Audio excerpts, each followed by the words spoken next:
কিন্তু তাতে রেহাই মেলেনি। সমীক্ষা রিপোর্টে বলা হয়েছে বাংলাদেশের রোহিঙ্গা ক্যাম্পগুলিতে অনেক গোষ্ঠী রয়েছে, রোহিঙ্গাদের মধ্যেই দ্বন্দ্ব আছে। দুই গোষ্ঠীর বিবাদে সবসময় মহিলাদের টার্গেট করা হয়। রোহিঙ্গা পুরুষরাও নির্যাতনের শিকার হচ্ছেন, যখন তখন তাদের যুদ্ধে নামানো হচ্ছে। মায়ানমারে এখনো অস্থিরতা রয়েছে।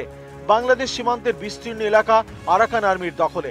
রিপোর্টে দাবি করা হয়েছে কখনো আরাকান আর্মি, কখনো আবার মায়ানমার সেনার হয়ে তরুণ রোহিঙ্গাদের লড়াইয়ে নামতে হচ্ছে। বাংলাদেশের রোহিঙ্গা ক্যাম্প থেকেই তাদের নিয়ে যাওয়া হচ্ছে। কেউ কেউ প্রাণ হারাচ্ছেন, কেউ টাকা দিয়ে মুক্তি পাচ্ছেন। কোনো ক্যাম্পে রোহিঙ্গা যুবকের সংখ্যা কমলেই সেই ক্যাম্পের মহিলাদের উপর নির্যাতন বাড়ে বলে রিপোর্টে দাবি। এই ভয়ানক পরিস্থিতি থেকে মুক্তি দিতে রোহিঙ্গা ক্যাম্পে শিক্ষা এবং সংস্কৃতির উন্নতির মতো নানা দাওয়াই দিয়েছেন সমীক্ষকরা। কিন্তু সেই পথে কাঁটা টাকা। এত খরচ কে যোগাবে? মার্কিন অনুদানের বড় অংশ রোহিঙ্গাদের উন্নয়নে খরচ হতো। সম্প্রতি সেই অনুদান বন্ধ করে দিয়েছে আমেরিকা। বিশ্বের সবথেকে বেশি রোহিঙ্গা শরণার্থী বাংলাদেশে। এতে সে দেশের অর্থনীতির উপর চাপ বেড়েছে। এরই মাঝে আর্থিক অনুদান বন্ধ করে দিল আমেরিকা। এতে বড়সড় ধাক্কা খেয়েছে ঢাকা। নিউজ 18 বাংলা। অধ্যাপক ঝন্টু বড়াইকের কাছে যাব। এর আগেও ডোনাল্ড ট্রাম্পের মুখে শোনা গেছে যে হিন্দু বা সংখ্যালঘুদের ওপর নির্যাতন হচ্ছে। এবারও শোনা গেছে যে হিন্দু বা সংখ্যালঘুদের ওপর অত্যাচার হচ্ছে, যেটা একেবারেই রেয়াত করার নয়। সেই জায়গা থেকে কি মনে হচ্ছে ডোনাল্ড ট্রাম্প আরো বেশি কড়া হবেন এবং সেই জায়গা থেকে রোহিঙ্গাদের ওই ফান্ড বন্ধ করে দিলেন ডোনাল্ড ট্রাম্প, যাতে ইউনূস সরকারের উপর চাপ বাড়ানো যায়?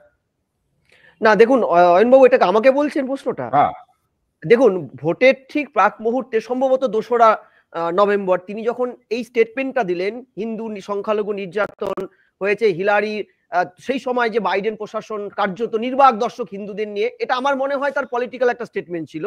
কারণ আমেরিকায় অভিবাসিত প্রচুর হিন্দু বা বিশেষ করে বংশোদ্ভূত হিন্দু যারা, মানে মার্কিন বংশোদ্ভূত ভারতীয় যারা আজকে তার প্রশাসনের একটা বড় অংশ, তাদের এই বৃহত্তর ভোটে একটা টার্গেট গ্রুপ ছিল।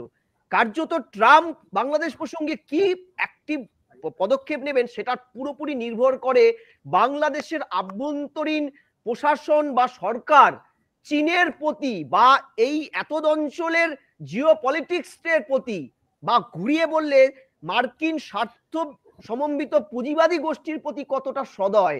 আমি বলছি দেখুন, এই যে হিন্দুদের প্রতি হচ্ছে, ইতিমধ্যে শুধু রোহিঙ্গা নয়, জনস্বাস্থ্য, শিক্ষা, খাদ্য নিরাপত্তা, পরিবেশ এবং বেশ কিছু গুরুত্বপূর্ণ খাতেও কিন্তু বাংলাদেশের টাকা কাটেলমেন্টটা হয়েছে।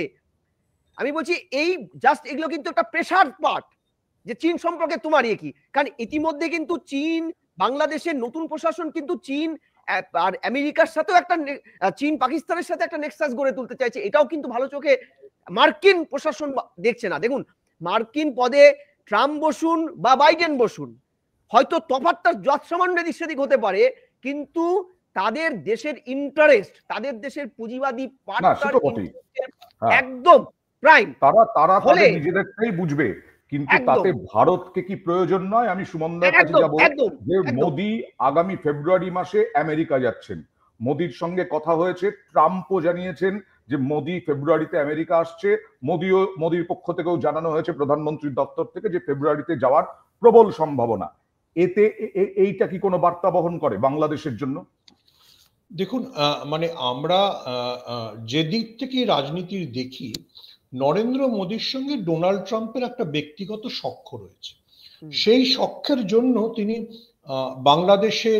বাংলাদেশের হিন্দুদের নিয়ে টুইট করেছেন। এবং যদি আপনি দেখেন যেটা ট্রাম্পের যেটা ক্যাবিনেট, সেখানে এমন অনেকেই রয়েছেন যারা ভারতীয় বংশোদ্ভূত বা যারা হিন্দু সেন্টিমেন্টের কথা বলেছেন, যেমন তুলসী গবার্ড বা যেমন ধরুন কাশ প্যাটেল, এদের প্রত্যেকেরই একটা হিন্দু সেন্টিমেন্ট আছে। নাও কামিং ব্যাক টু, আমি একটা জায়গায় ঝন্টু বাবুর সঙ্গে ডিফার করব, যে এটা সত্যি কথা, ঝন্টু বাবু যেটা বলেছেন সেটা ট্র্যাডিশনাল ডিপ্লোমেসিতে যেটা হয়, যে ট্রাম্প এলেন না বাইডেন এলেন সেখানে কোনো তফাৎ হয় না। কিন্তু যেহেতু ব্যক্তিটির নাম ডোনাল্ড ট্রাম্প, তিনি এমন সব, মানে আপনি একদিক থেকে বলে হঠকারী সিদ্ধান্ত নিতে পারেন যে আমরা জানি না তিনি খুব কি নেবেন। দেখুন, এবার আপনার যে ইউএসএইড এর মূল প্রশ্নটা দিয়ে যদি আপনি ঢোকেন, হোয়াই হঠাৎ ইউএসএইড হঠাৎ রোহিঙ্গা ক্যাম্প নিয়ে পড়ল? 2022 সালে মুহিবুল্লাহ বলে একজন রোহিঙ্গা নেতা, তিনি তিনি নিহত হন। New York Times, Washington Post বিশাল করে খবর করেছিল। আমেরিকার সংবাদপত্রটা গুরুত্ব পাওয়ার কারণ যে মুহিবুল্লাহকে যারা হত্যা করেছিল, আমেরিকান সংবাদপত্র বা আমেরিকান গোয়েন্দা দপ্তর মনে করেছিল তাদের পেছনে আইএসআই এবং আল কায়দার প্রভাব রয়েছে। তো আমাদের যদি ডোনাল্ড ট্রাম্পের ওভারঅল পলিটিক্যাল থট প্রসেসটা দেখতে হয়, তাহলে তিনি is very anti Islamic fundamentalism. তিনি হামাসের যতটা বিরুদ্ধে, তিনি ইরানের যতটা বিরুদ্ধে, ফলে রোহিঙ্গা ক্যাম্প দিয়ে ঢোকাটা তার জন্য একটা ইম্পর্টেন্ট টুল হয়ে গেল যে দেখো তুমি মানে যেখানে আমি টাকা পাঠাচ্ছি, আমার এত বড় সংস্থা যেখানে টাকা পাঠাচ্ছে, সেখানে আসলে এক ধরনের জঙ্গিবাদী প্রশ্রয় পাচ্ছে। এবার ইউএসএইড হয়তো খুব বেশি টাকা পাঠায় না, কিন্তু যেটা ইম্পর্টেন্ট হচ্ছে যে বাংলাদেশের অর্থনীতির সঙ্গে এনজিওর একটা যোগাযোগ আছে। ইউএসএইড পাঠানো মানে আপনি দেখবেন এবার ইউরোপের আরো 10টা এনজিও কাটাল করতে শুরু করবে, সেটা বাংলাদেশের জনজীবনে গিয়ে এফেক্ট পড়বে। সেইটা হচ্ছে ডোনাল্ড ট্রাম্পের অর্থনৈতিক দিক থেকে এফেক্ট। হ্যাঁ, সামাজিক ভাবে চ্যালেঞ্জের মুখে পড়ে যাবেন ইউনূস প্রশাসন। এই যে যেমন আমরা বলছিলাম অর্থনৈতিক দিক থেকে এফেক্ট, কেন বলছি, অনেকে মেসেজ করবে যে আপনারা বাংলাদেশ নিয়ে ভাবনা বন্ধ করুন, নিজেদের দেশের কথা ভাবুন। নিশ্চয়ই আমরা নিজেদের দেশের কথা ভাবি, কিন্তু বাংলাদেশে যখন বিভিন্ন ফাঁকা বুলি শুনি, ভারত বিদ্বেষ চূড়ান্ত ছড়ানো হচ্ছে দেখি, তখন বাংলাদেশের আর্থিক পরিস্থিতি না সামলে আপনারা ভারত বিদ্বেষী যখন জোর দেন, তখন তো আর্থিক পরিস্থিতি দেখাতেই হয়। এই আজকেই যেমন রাজশাহী স্টেশনে আমরা দেখলাম ব্যাপক ভাঙচুর। কেন? রেলের কর্মীদের পেনশন দিতে পারছে না, মাইলেজ ভাতা দিতে পারছে না, আর তার জন্য ট্রেনের কর্মীরা কর্মবিরতি পালন করছেন। ট্রেন চলাচল পুরো স্তব্ধ, আর যাত্রীরা ব্যাপক ভাঙচুর করলেন। দেখুন সেই ছবি।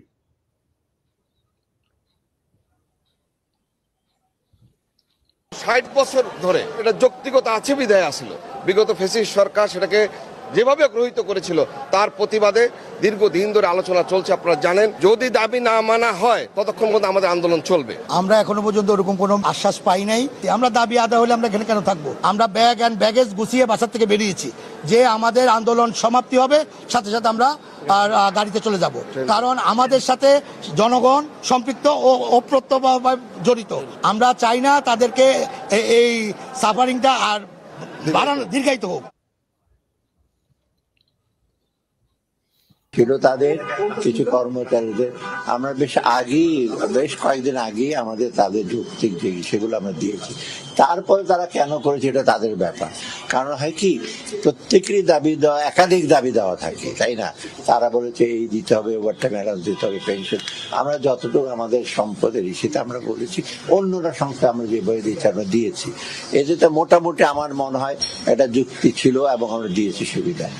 ব্যাগ এন্ড ব্যাগেজ গুছিয়ে আমরা এসেছি। রেলের যারা কর্মবিরতি করছেন তারা বলছেন এখানেই তো ইউনূস সরকার বলা হচ্ছে, ইউনূস সরকারের ব্যর্থতা প্রমাণিত হয়।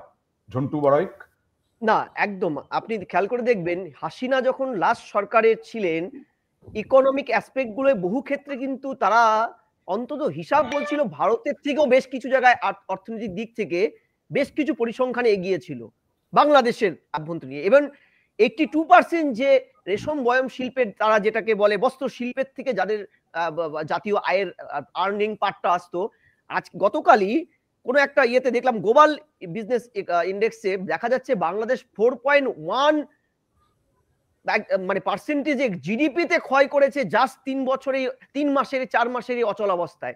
শুধু তাই নয়, আপনি খেয়াল করে দেখবেন সেখানে একটা অ্যাসপেক্ট অ্যাড করা হয়েছে যে ব্রিফকেস ইকোনমির যে অ্যাসপেক্টটা বাংলাদেশে টলমল অবস্থায় চলছিল, হাসিনা তাও কিছুটা স্টেবিলিটি এনেছিলেন, আজকে সেটা ভালচার ইকোনমিতে পরিণত হয়েছে।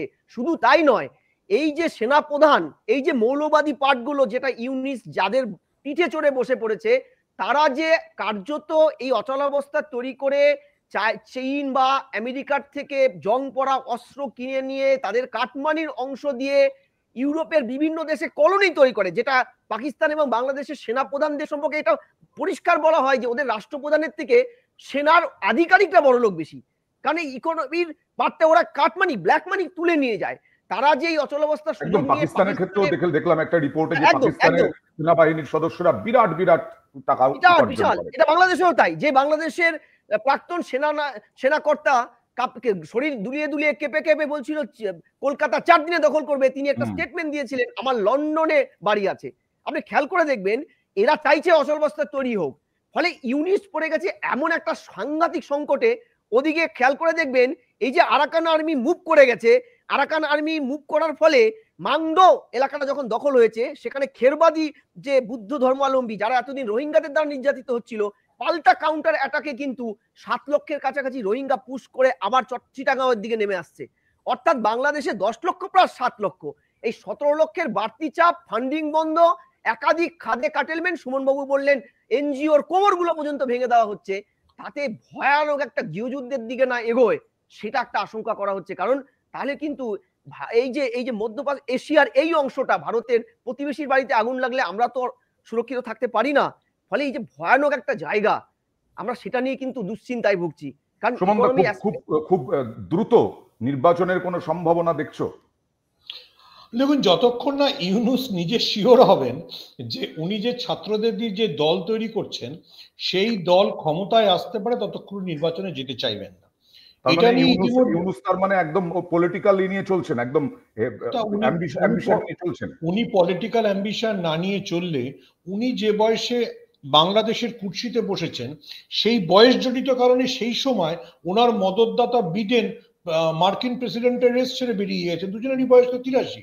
তো ওনার বসার শখ হলো, আর বাইডেন ছেড়ে চলে গেল। এবার নির্বাচনে দেখো, নির্বাচন বিএনপি চায়, কারণ বিএনপি মনে করে আওয়ামী লীগের রাজনৈতিক অনুপস্থিতি বিএনপিকে শক্তিশালী করছে। আমি তোমাকে আরেকটা পয়েন্ট বলি, মানে যে পয়েন্টটা তুমি বলছিলে যে অনেক লোক মেসেজ করে, নিশ্চয়ই লাইভে অনেক এসে লিখছে যে আপনারা বাংলাদেশ নিয়ে উদ্বিগ্ন কেন? আমরা একদম উদ্বিগ্ন নই। যদি বাংলাদেশ থেকে বর্ডার পেরিয়ে লোক না আসতে চায় তাহলে আমরা একদমই উদ্বিগ্ন নই। দেখুন, ভারতবর্ষের সবচেয়ে গরিব মুসলমানও তার পাসপোর্টটিকে ছেড়ে দিয়ে বাংলাদেশে যাবে না, ঠিক আছে? সে তার ভারতীয় আইডেন্টিটি ছেড়ে যাবে না। কিন্তু বাংলাদেশের হিন্দুদের বা বৌদ্ধদের কেন পালিয়ে ভারতবর্ষে আসতে হচ্ছে, এটা যদি ঢাকা বা ঢাকার থিঙ্ক ট্যাঙ্ক বুঝতে পারে তাহলে আমি মানে আমরা কৃতজ্ঞ থাকবো। আবার বলছি যে আমি জানি একটা বড় রাষ্ট্র হওয়ার অনেক সংকট আছে, তার জন্য আমাদের অনেক গালাগাল খেতে হয়। পাড়ায় মানে বড় বাড়িতে সুন্দরী মেয়ে থাকলে পাড়ার সমস্ত বখাটে ছেলেই তাদের দিকে তাকায়। That's not a new thing, ঠিক আছে? ওটা হবেই। আমরা কেন ভালো সিনেমা বানাই, আমরা কেন ভালো ক্রিকেট খেলি, আমাদের অর্থনীতি কেন বড়, সে নিয়ে সবার ক্ষোভ আছে। কিন্তু আবার বলছি, সেই ক্ষোভ এবং তাদের যে মানে অবস্থান, সেখানে তারা সুখে থাকতে পারতো যদি না বর্ডার পেরিয়ে লোক আসতে শুরু করতো। দেখুন, এখনো অব্দি কোনো শোনা যায়নি যে ভারতবর্ষে যে 20 কোটি মুসলমান থাকে তার মধ্যে 2000ও বাংলাদেশে নাগরিকত্বের জন্য অ্যাপ্লাই করেছে, ঠিক আছে? ইভেন মানে ভারতবর্ষে সিএ এনআরসি ক্রাইসিসের সময় কেউ অ্যাপ্লাই করেনি। কিন্তু বাংলাদেশে কিছু হলেই সীমান্ত দিয়ে যে হিন্দুরা আসতে চেষ্টা করে, এই সমস্যাটা ঢাকা বুঝে নিয়ে আমাদের ঢাকা নিয়ে কোনো আগ্রহ থাকবে না। নিশ্চয়ই শুধু হিন্দুরা কেন, এখানে মুসলিম মানে গরিষ্ঠ যারা, তারাও আসছে, অনুপ্রবেশে করছে।